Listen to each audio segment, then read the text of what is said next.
In this video, you're going to learn how to change the brakes on your 2014 Mazda CX5 Sport. Let's get started. These are the tools you're going to need. You're going to need a brake piston tool. You're going to need a lug wrench to loosen the lug nuts. This is the wheel lock key. This will be in the back of your car, probably where the spare tire is, in an envelope. This is an extension 3/8 inch size, which is going to go on your brake piston tool. And here's a 3/8 inch ratchet drive with a 15 millimeter socket on the end. Here's your brake pad lubricant. I'll teach you how to do that. The importance of this stuff is to prevent the squeal that you sometimes hear. Okay, here's when you're going to start loosening the lug nuts. Don't remove them all the way, just break them loose a little bit. And do it while the car is still on the ground, but just barely break them free. So that way when you get the car lifted, they can spin off very, very easily. You're going to need a jack stand. Make sure the jack stand is in place.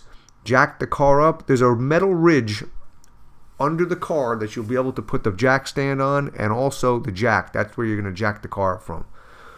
Once you remove the wheel from the car, I always recommend place it underneath the car someplace. You could put it there, you could put it towards the front a little bit. Either way, it's just a little safety feature in case the car decides to fall for any reason. That's going to prevent it from coming all the way to the ground and potentially injuring you and, breaking things. Once you get the wheel off, inspect the rotor. Make sure the rotor doesn't have any grooves in it. Make sure it's in good condition. In this job, we're just going to go ahead and we're going to work on the brake pads. Here's our 3/8 inch drive with a 15 millimeter socket. There's two bolts holding the caliper on. You're going to use this wrench with the 15 millimeter socket to remove the two bolts. Once you take those two bolts out, the caliper will easily just slide right off of the brake rotor. And at that point, you'll be able to easily visualize the condition of the brake pads and get to where you can actually remove them. Place the bolts in a place where you're not going to lose them. Here you see me taking off the caliper. It comes off very easy. There are two lines. You'll have the emergency brake line and a hydraulic brake line. Here's the emergency brake line, and right back here is the hydraulic brake line. When you remove the caliper, place the caliper in a place where there's not a whole lot of tension or any chance of damaging those two lines. Don't put any force or don't kink them or anything like that. Okay, this is a close-up view of the actual brake pads. You're going to see the inside pad there where my thumb was. The material is, I would say, at least 3/4 or more worn out. The outside one is not as bad. Right here, watch where I put my finger. There's a little metal sensor.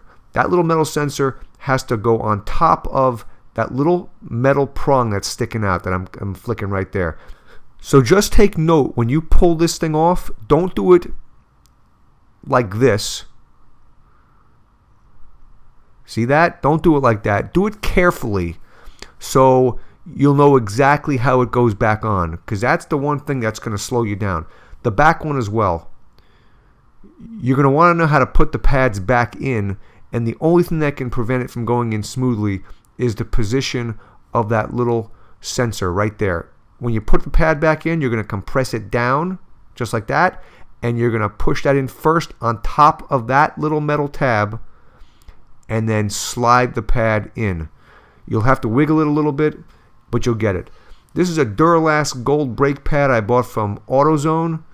The number, the DG1624, is the model, whatever you want to call it, item number. There are a lot of different brake pads on the market. That's what I picked up at AutoZone. The back part of the pads right there, you're going to be putting your brake lubricant on. There's the pack right there. I already did the other side before I made this video. But you're gonna use this brake lubricant on those flat sides. Don't put it on the side of the pad that touches the rotor. Okay, so Here we're going to place the new brake pads on. You're going to notice there's the prong, there's the sensor. Make sure you compress it in and you slide the brake pad on. There's a groove on the top, there's a groove on the bottom, but it's the sensor that's going to make this a little bit tricky. Once you get that pad in, you'll see exactly what I'm talking about. It goes on top of that little prong that I just put my thumb on right there. You're going to do the same exact thing for the inside pad. I recommend getting in there with a light, and again, you're going to compress the little sensor prong, make sure that goes in first, and then slide the pad in. Notice how much meat, notice how much material is on those new pads compared to the old ones. And I feel that I had some more brake pad left on the old ones, but it was starting to, the sensor was starting to hit the rotor. And when the sensor hits the rotor, it is going to eventually cause damage to the rotor. So it's just an indicator for you, hey, it's time to change them. Here's where you're going to need your tool. You're going to have to compress this piston back in. The olden days, or different types of calipers, you could put a C-clamp on it and you could simply squeeze it. With this particular type, you're going to see it has some grooves in the top of that piston. That little tool that's going to go on your 3/8" drive has these little points, these little nubs, and it's going to fit onto that little thing, and you're going to push in and turn clockwise until the piston goes in enough that you can actually get the caliper back over the new pads. Remember, the new pads are real thick, so you're going to have to really compress that in to get the caliper back on.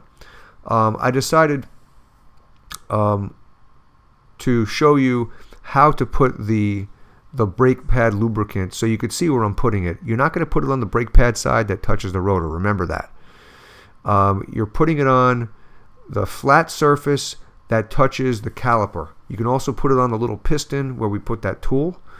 And the main purpose of it is just to prevent the squeal that you sometimes hear with brakes. When you put your foot on the brake, this will prevent that squeal, or at least help prevent it. Okay, so now that we have that stuff on, we're going to take the caliper. It's been compressed in using that special piston tool where we turned it, and we're going to push the caliper on, line up the bolts using our hands, use your fingers, screw the bolts in by hand after you have them lined up. You're going to take your 15mm socket on your ratchet drive, and you're going to tighten these things. If you know the torque settings, you could put a torque wrench on it. In the past, I just simply get a wrench on it, get some elbow grease into it, and then get them nice and tight.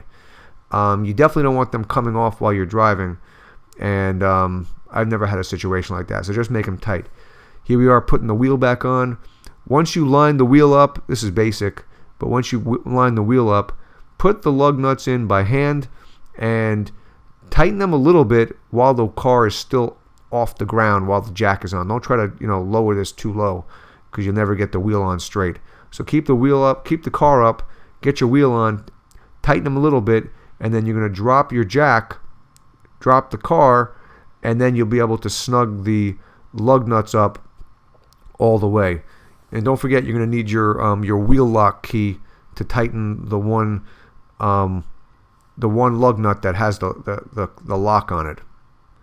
The procedure we just did, you'll do exactly the same on the other side.